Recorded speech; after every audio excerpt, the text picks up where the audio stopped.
Sabi ni Presidente Duterte sa akin, punta tayo bukas. Kahit walang hearing?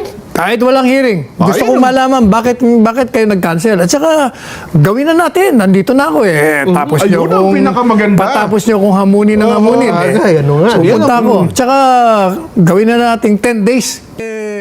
Kung baga, sabi niya nga, masyado na silang makulit, Sal.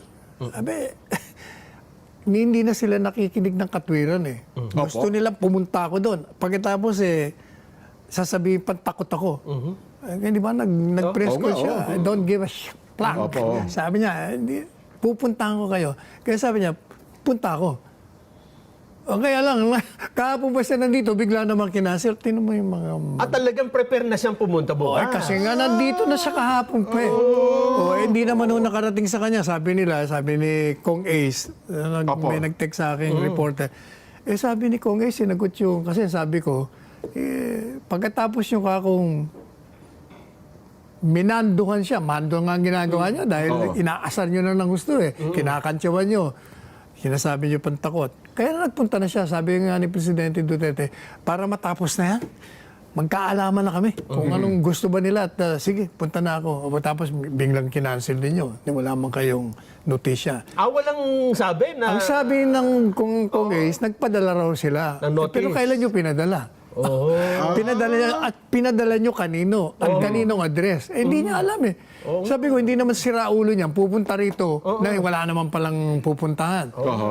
Kaya, sabi ni Presidente Duterte sa akin, punta tayo bukas. Kahit walang hearing? Kahit walang hearing. Gusto kong malaman bakit kayo nag-cancel. At saka, gawin na natin. Nandito na ako eh. Tapos nyo Ayun ang pinakamaganda. patapos nyo kung hamunin ng hamunin eh. Ano nga. So, punta ako. Tsaka, gawin na natin 10 days. Marathon hearing. Di na ako alis dito. So yun po ang breaking news sa Atty. Sal. Kahit yan. walang pagdinig bukas ng Quadcom, pupunta ang Pangulong Duterte sa Kamara. Oo, pupunta. Sabi niya sa akin, punta tayo bukas. Para sabihin natin sa kanila, ako ready, ako nandito, pinapunta niyo ako, nasaan kayo?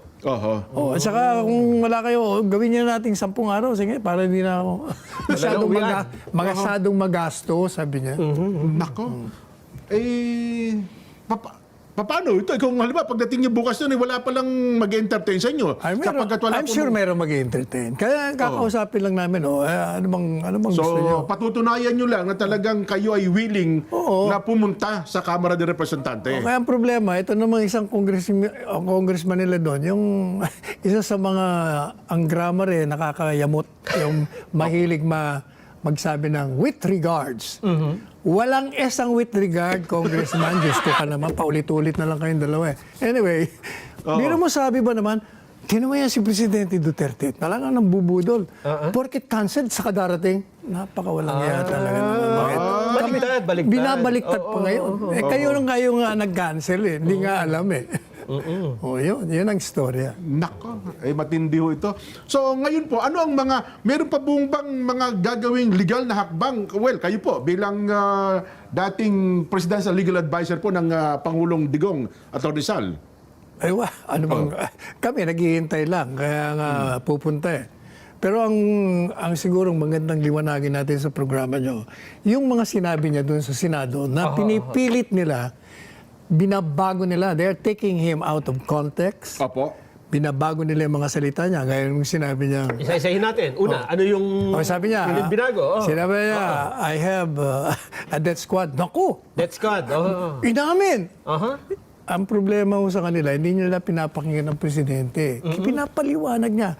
In fact, ang una niya sinabi, death squad is being loosely used. Yun dapat yun nabigyan ka na ng warning na yung death squad ginagamit loosely. Kaya nung sinabi niya nga, I have a death squad, he was using it loosely. At pinaliwanag niya kung bakit. Sabi niya, alam niyo, magaling ako mag-intriga. Galing ako sa Cywar. Kaya ako naging presidente. Ginagawa ko, iniintrigo ko yung mga kriminal. Kaya nagpapatayan sila. Kaya in that sense, mga death squad ko yan. Kasi hindi na kailangan na yung mga pulis ko ay mang-aresto. Sila na. Tapos kung lalabanan sila ang papatay. Kaya sila mismo ang death squad ko. So ang ibig niyo sabihin dito, hindi tinignan yung konteksto. Hindi niya. Kaya mabuti pa ito si Coco Pimentel. Sabi niya, we have to listen to the entirety ng kanyang sinasabi. Kasi may sasabihin siya, una, babaguhin niya sa pangalawa, tapos babaguhin sa pangatlo. Kaya hindi mo malaman kung alin ba doon. Kung ibig sabihin, either nagbibiro yan, or hindi natin siya naiintindihan. Yun ang una. Yung pangalawa, yung sinasabi niya, kasi hindi ba yung senadora doon, pinagpipilitan niya na, so anong sabi niyo, Mr. President? You are assuming full and legal responsibility. Sabi niya, yes.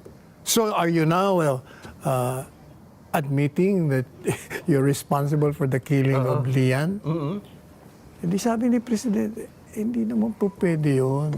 Kasi yung krimen, hindi mo pwedeng i-transfer yung criminal liability sa ibang tao na wala naman siyang kinalaman. Hindi, ba't sabi nyo, legal responsibility?